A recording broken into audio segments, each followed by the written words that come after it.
everyone. My name is Audrey. I am a freshman at Stanford University, or FROSH, as we call it here, and I am a prospective science, technology, and society major, which means that I get to study the intersections of science and society. I say prospective because we only have to declare our majors in our second year, but currently I'm also taking classes in literature, linguistics, political science, and economics. So I am also the founder and executive director of WiTech, which is a nonprofit organization I founded when I was 15, a sophomore in high school that aims to educate, inspire, and empower youth to break gender barriers and use tech to make a difference in society. So that's a bit about me. So WiTech really started in 2016. So I was a sophomore, a grade 10 student, and it came about after really experiencing firsthand the lack of support and entering the tech industry and the lack of resources to be able to really pursue a career in tech. It started as a blog that was used to feature the different stories of women in tech that I had quite literally networked with via platforms like Instagram and LinkedIn. And then it grew into a nonprofit organization that hosted the first Women in Tech conference for students and by students in the Philippines back in 2018, as well as a Women in Tech Teach program that brings secondhand laptops, modules, and tech equipment basically to low-income areas around the Philippines. And as of this year, we've taught over 100 students from low-income backgrounds how to code and engage in tech literacy skills for the first time. Honestly, a lot of it was really social media work. It was a lot about recruiting, a lot about promoting our initiatives online and creating connections from there. I literally started this organization with like next to no like connections in the tech industry and like really grew it via going on, as I said, like platforms like LinkedIn and Instagram and just being really shameless about messaging people out of the blue and asking them if they were willing to answer some of my questions and share their story for the WiTech blog. What's really important to note is that it's so important to be able to not only just share your work online for the sake of documentation, but also in the hope to be able to inspire other young people and connect with other young people that can help you and help join your cause. I say this because so many of WiTech's members and chapters right now just started because people saw us online. Our chapter expansion program, in fact, actually just started because people from around the world were seeing our posts and asking if we had WiTechs in the United States or in India. And the idea was that we told them we were based in the Philippines, but if they wanted to start chapters themselves, like they were more than welcome to, and that we could help provide resources and connections in order to do so. And because of that online collaboration and work that we do, we were able to bring WiTech events geared towards diversity and inclusivity to over 40 different chapters in 6 countries around the world. And this growth like really started at the start of 2020. So it's been crazy. A majority of those opportunities, yes, came from social media, but a lot of them also, I think, equally came from in-person networking. And when I was in high school, I made a really active effort to go to different networking events, tech conferences, etc. And one of my favorite stories that I love like to share is of the first time I went to a tech conference in the Philippines. And it just so happened to be like the biggest tech conference in the Philippines. It wasn't marketed towards students, and I had to go in through like applying for a press pass because WiTech was still a blog. And the moment I stepped into the conference center, I wanted to walk straight back out because I was so scared. I saw literally no other teenagers and very few women at this conference. But I'm glad I stuck it out because even though I was frustrated by the lack of representation, I watched this panel called the Philippine Startup Scene. And only one speaker was a woman, and they barely talked about gender. They actually didn't mention gender diversity in the panel. And so I asked during the Q&A if there was anything being done to diversify the tech industry, make it more accessible for everyone. And I prefaced my question by talking a bit about WiTech, elevator pitching WiTech, if you wish. And that actually was a funny opportunity because even though the panelists didn't answer my question, all they said is like, oh, it's so great that like young people like you are like making a difference, blah, blah, blah. Like they didn't actually talk about gender diversity at all. They did say, they did give me a really good like opening in the sense that after the talk finished, I was able to network and I was approached by so many people that wanted to learn more about WiTech and asked me if I had like a calling card or if I could link them to our website. And that was how I ended up getting my first speaking opportunity at the Association of Southeast Asian Nations Young Entrepreneurs Carnival to over 4,000 people from across Southeast Asia. one of the organizers for that conference was watching that panel and heard me elevator pitch WiTech. So if I didn't do that, I don't think I would have gotten that speaking opportunity, which led to more speaking opportunities, and like just the cycle flowed from there. And of course, like keeping up a social media presence and posting about my work also helps people like connect with me via that platform and also via like LinkedIn. So Instagram and LinkedIn as well are more like the online communities I've found, which are good ways to get connected for talks. School's Model UN Club. I also did tennis. I played varsity tennis for a year. I did student council very briefly. I also set up an IT club at my previous school because I moved schools due to the IB. I did math club for a bit as well in my old school for like for grades 9 and 10. So really like a bunch of different activities, but the main one was like WiTech. Next was like tennis and Model UN. Yeah, so for my high school experience was quite unconventional in the sense that I was in a local Philippine like school system, like with a local Philippine curriculum from preschool up until 10th grade. And then when I really, really expressed like this interest in wanting to go to the US, I talked to my parents and then we decided like an IB school would be the way to go because the Philippine curriculum is very different from the American curriculum, and we figured that the IB is also like a really good way to prepare for college. So IB is International Baccalaureate, 2-year program geared towards preparing lots of students for college, and also like if you score well enough, like at the end of like exams of that cover 2 years worth of content, like you can get college credit for that. So really rigorous program, and I basically shifted schools to be able to partake in that program, and I ended up going to an international school for my last 2 years to do that and to take higher level subjects like psychology and computer science that I had never been able to like formally learn in the classroom before. I just did the IB program. There were no APs offered in that school, but I definitely like. I know a lot of people really complain about the IB, but I personally really really loved my time during it because it taught me a lot about like work ethic, time management, and really now I think I'm more well prepared like for college and in terms of like meeting all these deadlines. So the IB, definitely recommend it if you have the opportunity to take it. A lot of what I did to cope with that was just be very like deliberate about how I spend my time. I say this because when I wasn't working on WiTech, I was usually studying. And when I wasn't studying, I was usually working on WiTech. And then senior year, like got to throw in like the college applications in that mix. So things got really, really crazy. And there were some times really where I would just like go home and I just like cry out of exhaustion and like a lack of sleep. But I got through it because I always had like this central like why I was in school, why I wanted to do the work that I did with WiTech and that I do with WiTech on a day-to-day basis. And my why is really anchored in like building this like future where all youth, regardless of their gender or socioeconomic status, have access to tech and the potential to use it for social good. Like recognizing that privilege that I have to have pretty consistent access to technology, I know like not everybody in the world has that. And what drives me is really thinking of like how I can better use my education to uplift people and help them get their education, whether it's through technology or like the bare minimum like use and access to tech, especially now during COVID-19. So there were like and have been so many rough days in high school, but because I had that why, like it never occurred to me to give up on WiTech. It never occurred to me to like give up on like the IB.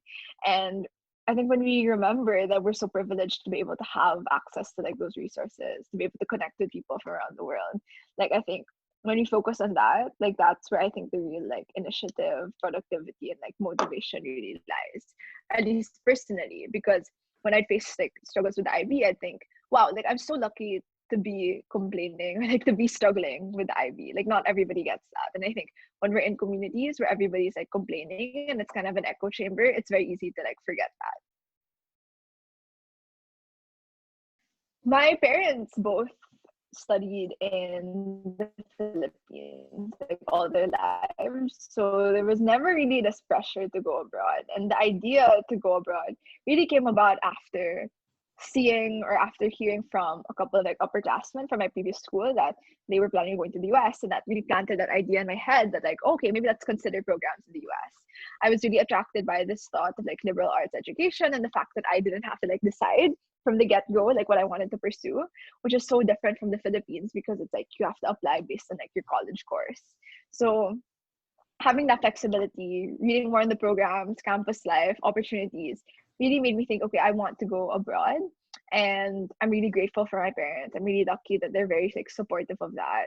And I ended up applying to like UK and US schools, and then Stanford worked out. So here I am today. The idea of a gap year really came about because I, as we talked about earlier, was so exhausted all throughout high school.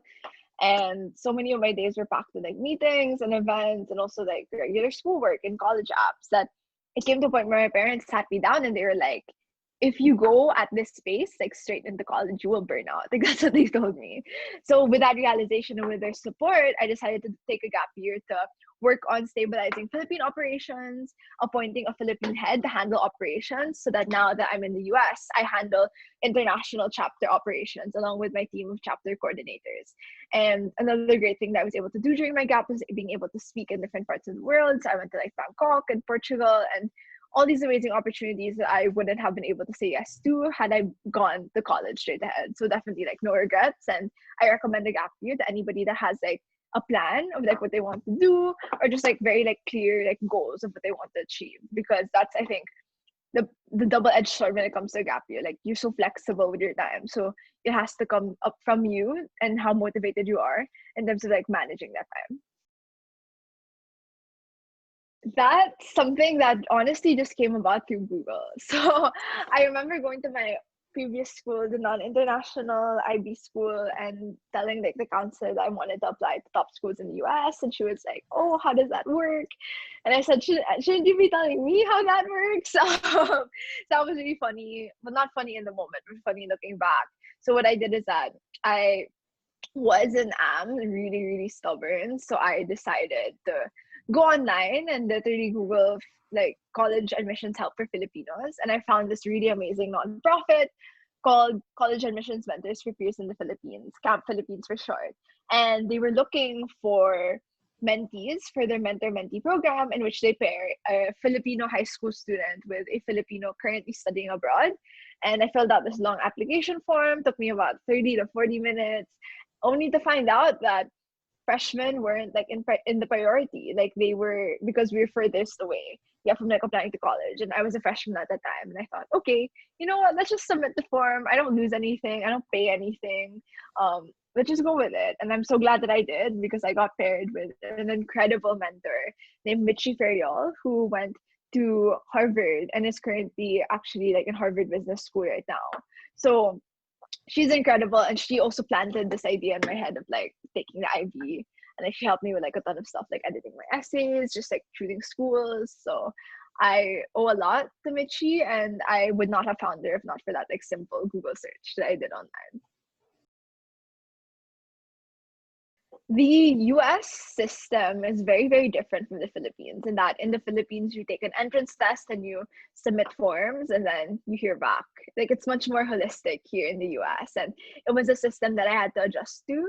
But I think in terms of like international requirements, there aren't a lot more compared to the US. Like there's the same amount of like essays, like same like I think that what's different is that there are like language requirements. Like because I did the IB, I didn't have to submit like the TOEFL or the IELTS to like verify that I can speak like English. But I know, I think if you don't do AP or IB, you might need to take that if you're an international. So just like double check, to anyone listening, just like, double check with your school on like their policies and like what their policies are, especially regarding like standardized testing.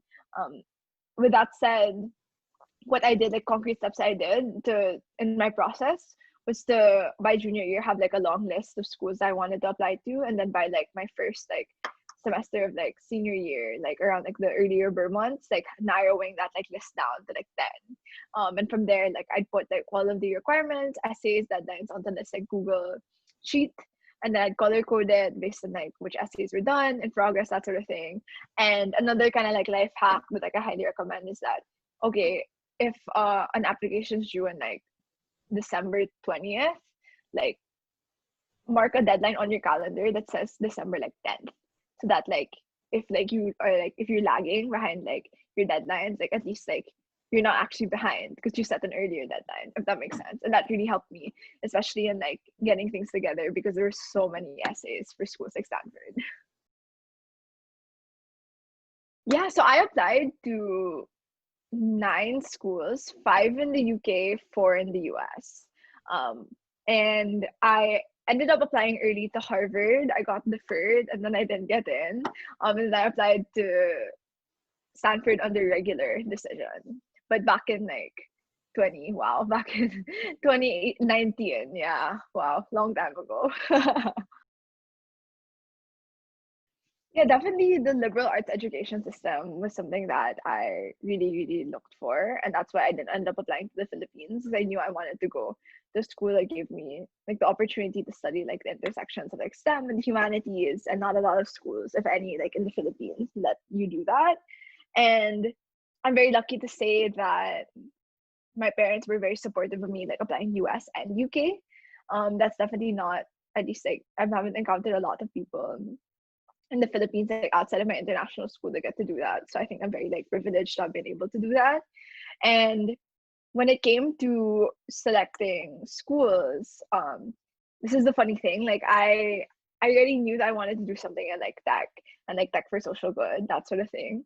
So I knew that like Stanford was just like a given. It always was a given when it comes to like technology. And I think it's a funny thing that my parents like to joke about all the time, that they're glad like it worked out with Stanford, and like don't like beat yourself up about like how like Harvard didn't work out because it's so cheesy. But I really think that I'm in the school that fit me best.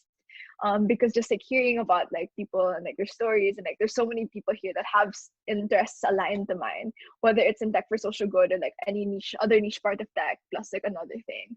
So that's just something that I really love about going here. And like definitely like, I mean, my mom would joke like, oh, I should have just like applied to like Stanford as my early, but at the same time, like no regrets. Like I'm glad that like things worked out the way they did. Yeah, so it's really funny because I was able to visit literally all of the schools I applied to in the US except for Stanford.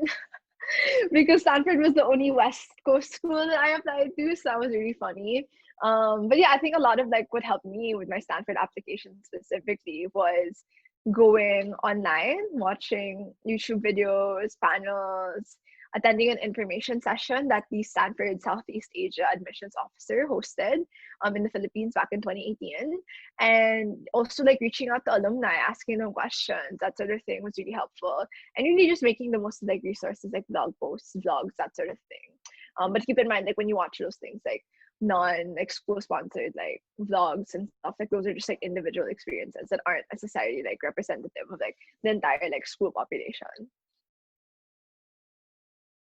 One thing I think that stood out, at least I think stood out, I mean, I can't really say for sure, I'm not an admissions officer, but I think what might have helped was the fact that I didn't just like talk about what I wanted to do in university or like with a degree from that university. I kind of framed my application in such a way that I did all of these things in high school with WiTech in a community with not that many resources. So if you give me a shot at like attending your school, which has so many like a plethora of resources, like I'm so excited to like imagine what I could do there. And that's how like I framed it. Yeah, so for the US universities, I did the SATs, and then I did a literature subject test and math too. So for my actual like Common App 651, I think I started like the summer before senior year, and I finished like before submitting it, so months. But my Stanford supplements took me literally like 1 to 2 drafts within like the span of a week. And my mom likes to joke that maybe that's why it worked out because I didn't overthink my answers. And yeah, I guess like in terms of who I got to edit and like look at my essays, there was my mom, yes, and like a friend that had gotten in to Stanford, but she's like a lot older. And then I also got like my mentor, Mitchie, to look at it. So like 3 people in total. Yeah. Emmy Merit Scholar for the Zonta Women in Technology scholarship. It's an international opportunity that I think literally anybody, double check on that if you're interested in it, but like literally anybody I think from around the world can apply because it's a district and international one. So I got the Southeast Asia like district merit scholarship, but I know that like the amount increases if you get like the international one. So they also have, yes, like a women in tech scholarship, but I know they have like women in business, women in engineering, like mostly like the Zonta initiatives are geared towards like funding women in like very male dominated spaces.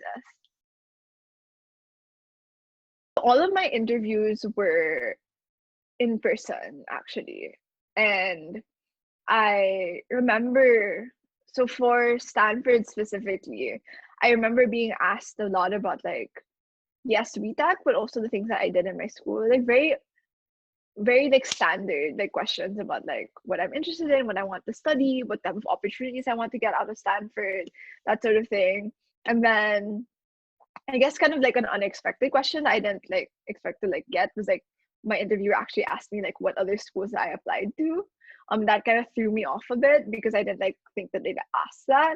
But yeah, just like a heads up to anybody listening that like is undergoing the college app process, like be like mentally prepared for that. And I feel like it's important to just like not get too thrown off by that question. Just like regain focus and like recalibrate, I guess, for lack of a better word. Yes, I did 4 interviews that were spread out like all the way from like December up until I think latest one was like February. So mock interviews are really, really great. I did maybe 2 to 3 for every school. And then for the research, I think something that really helped me was keeping a Google document with all my notes about a specific school, all the things I loved about it, all the classes I was interested in.